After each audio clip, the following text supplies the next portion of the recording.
This video is sponsored by Okazu patrons and by my book, By Your Side, The First 100 Years of Yuri Anime and Manga, available now. Links in the show notes. Hello and welcome to Yuri Studio. I'm Erica Friedman, and here is where I answer questions I get at Yuri panels and online. Today's video is based on a request from my patrons, so thank you, Okazu patrons, for the idea. In August 2022, my blog Okazu turned 20 years old. In that time, I have seen a lot of changes in Yuri. So as a retrospective of the last 20 years, today we're talking about some of those changes I've seen in Yuri from reading, watching, and writing on Okazu.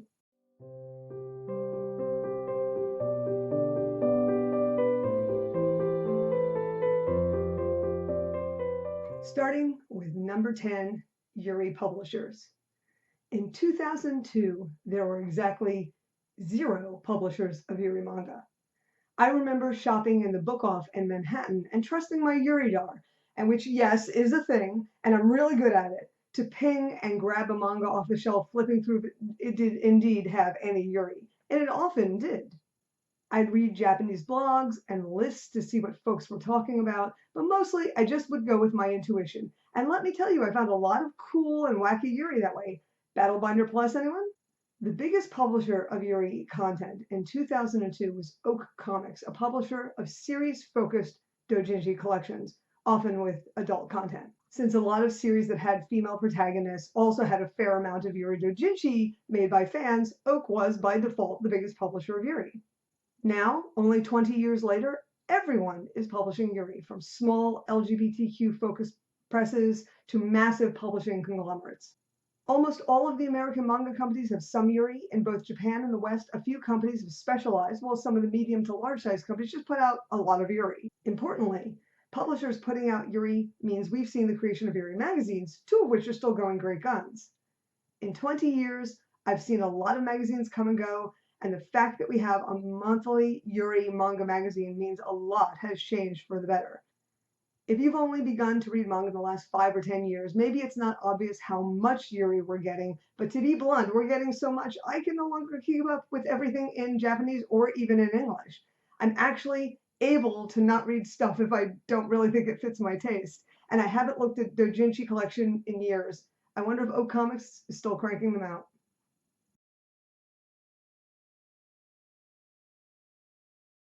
Yuri Fandom. Wow, what a change have we seen. When I was new to Yuri in the 1990s, online communities were mostly run by guys, and when Yuri was mentioned, it was folks who talked about lesbian porn. Female fans would be told that Yuri wasn't for them. Okay, well, if something is about someone, I thought it also could be for them, and I'm not easily put off by other people's opinions about pretty much anything. I just built my own space and eventually event, which is how Okazu came to be born, since it was originally a diary about building YuriCon. But even as we built that event, the fandom was already shifting. Yuri's root in girls' media meant that a lot of women liked Yuri and were creating Yuri, and eventually those voices kind of drowned out the folks who insisted that Yuri was lesbian porn and it was for them alone and no one else was welcome. Once I said that Yuri was by and for men and women, some folks started to interpret what I was saying as Yuri was by and for women, which wasn't what I was saying, but at least was less frustrating than folks saying that it wasn't for women at all. I remember a media article about how I said it was for women when I had said that it wasn't just for men, that men and women created and consumed Yuri. Once folks started saying Yuri is for anyone, that portion of fandom that can't stand to share decided that if it wasn't for them exclusively, it wasn't really anything of interest at all. We've seen that segment of gatekeepers crystallize in every facet of society and look sillier and sillier as media just isn't ever going to be only for them ever again. As I was writing up the script for this video, a whole new crop of Yuri has to be by so-and-so or for so-and-so cropped up, and I reminded people that 20 years later, still, Yuri is for everyone is the standard. I literally tweeted out, we are not gatekeeping in Yuri. Yuri can be by anyone and is for anyone. It's media about lesbians and also can be by and for lesbians and anyone else. Yuri fandom is diverse, welcoming, and I hope never prey to that kind of gatekeeping ever again. We don't and won't gatekeep in Yuri.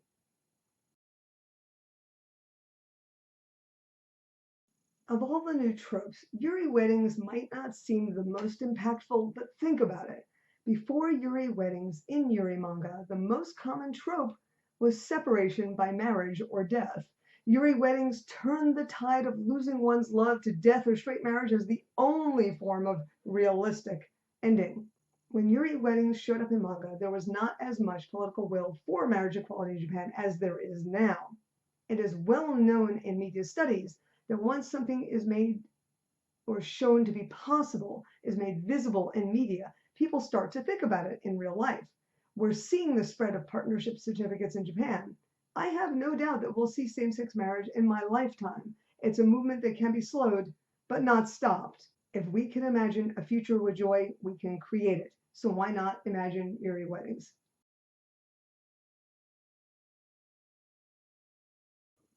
When I first started to visit Japan and shop for Yuri in anime and manga stores, I quickly learned how differently books were arranged there than in Western stores. Demographic, company, imprint, author. And when manga finally made its appearance in Western stores, instead of being organized by topic or genre, manga was treated more like the LGBTQ section of a mainstream bookstore with everything lumped together, alphabetized by author. In either case, there wasn't a Yuri section. In 2012, the first Yuri signs started to appear on Japanese shelves, but mostly that was tied up with a specific publisher's idea of what Yuri was. In the last few years, several major bookstore chains created Yuri clubs, Yuribu, and with those, curated Yuri sections began appearing in most Japanese manga stores. Here in the US, you can now find shelf tags that read Yuri in Japanese manga sections of Kinokuniya as well. Imagine walking into a manga store and over to the Yuri section. In 2002, it was impossible, unthinkable. Now it is possible. Curated, multi-format Yuri manga, light novels, and art books in one place for you to look through. You don't even need Yuridar to find the good stuff. What an amazing change.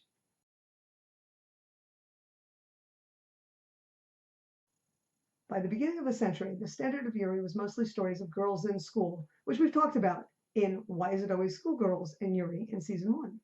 There is nothing wrong with girls in school, but schoolgirl Yuri was often written in a way that assumed marriage after school, YUD, Yuri until graduation.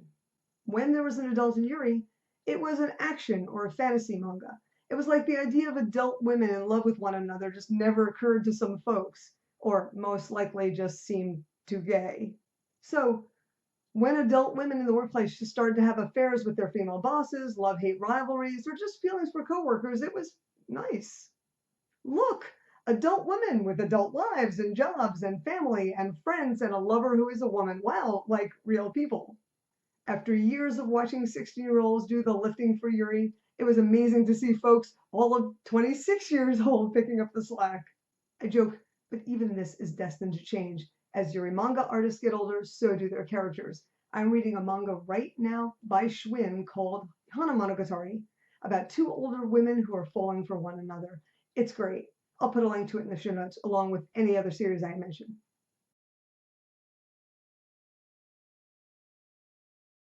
When I say Yuri Anime for the fifth most amazing change I've seen, I mean Yuri Anime like Yuri Anime, not anime with some Yuri, not anime that gets on Yuri lists because it's shippable or there's a flirty character or a girl with a crush. I mean anime that is listed as Yuri or girls love when it's marketed. Anime that is unabashedly Yuri, anime that knows what it is and what it's doing and who it's for. We still don't have tons of that, but by the grace of Flora recently we've had Birdie Wing and the Execution of Her Way of Life, Another Side Picnic, which were all Yuri and sports Yuri, science fiction horror Yuri, and fantasy isekai Yuri at that. Yuri Anime, for real, that's a hell of a thing. The next three major changes are all inextricably tied together, not in one straight line like dominoes, but the existence of one meant that the other two were more stable. Each functioned this way for the other, so that these are all, as I say, linked. We'll start with crowdfunding. When I began writing about Yuri in 2002, crowdfunding was asking your family and friends for money. It still is, but those family and friends are a much wider group that can span the globe. And crowdfunding has been the reason we've gotten a lot of really amazing comics in the last few years, particularly during the pandemic. So crowdfunding has been a major, major change. And that led to our next thing. These two things are tied for second place on this list as the most amazing change I've seen in 20 years of writing Okazu. And to some extent, crowdfunding is part of why we have them, because you were no longer requiring help from magazines or publishers. You could do your own stuff, which meant that you could do your own stuff your own way. In 2015, I did a presentation in Japan as part of the Tokyo Rainbow Pride event about Yuri. In that presentation, which you can see as the main video on my channel here, A Very Brief History of Yuri, I have a slide that says 2010 to the present, Yuri now with lesbians. On that slide was, for the first time, a collection of Japanese manga, both fiction and comic essay, by people who identified as lesbian.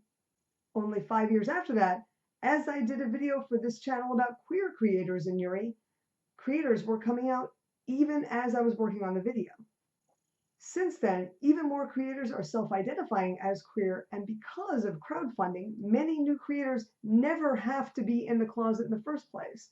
As a result, we're getting more and more work by queer creators and for queer audiences about queer lives. A perfect example of this is last year's Boyish² Butch Anthology. Would this explicitly queer manga have gotten a space in a magazine?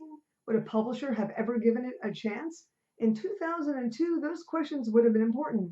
In 2022, no one needs to ask them. Creators can take a chance on getting published, or they can just publish. In 2003, I published Yuri manga called 100% Yuri. That is, Yuri by and for queer women, because that was what I wanted to read. 20 years later, I get to read so much of exactly that.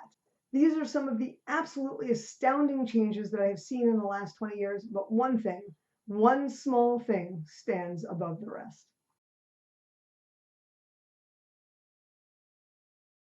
Yuri was a word that had a history. It meant the lily flower. In the mid-1970s, it had been given an association with lesbians that, for whatever reason, stuck. Because of that association, because that word connected us, the Yuri Zoku, within the otaku community, to lesbian history, some of us Yuri Ota, myself included, wanted that word to be the name of our genre. In 2005, at YuriCon in Tokyo, great minds agreed with me, and going forward, we at least called the genre Yuri. Only one publisher was on board at the time. Ichijinsha was launching Yuri Hime magazine, but with that one magazine, we started to make inroads. Publishers are always looking for the easiest way to market their stuff, and so most of them are always going to go default to GL to match BL, their big cash cow. And some fans, not knowing or caring why we chose this word, will have their own ideas, and language is fluid.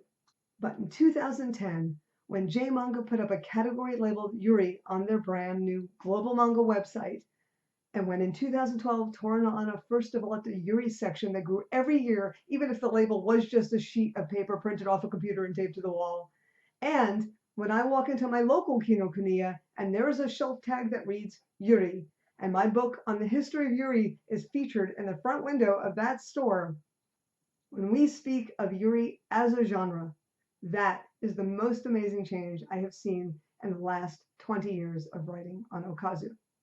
I want to thank you all for watching this video. I also want to take a moment and thank everyone who reads Okazu, all my commenters, all my YNN correspondents who send me news items, my guest reviewers who give us such great content. I especially want to thank all of my Okazu patrons for their support. If you like this video and want to support Yuri Studio and enjoy our reviews, articles, and news on Okazu, please join us on Patreon. Your support is much appreciated and helps us support Yuri creators. Please subscribe to Yuri Studio here on YouTube. Sign up for notifications by hitting that bell. Your likes and kind comments here are always such a big help. Happy 20th anniversary to Okazu, and thank you all again, and I'll see you soon on Yuri Studio.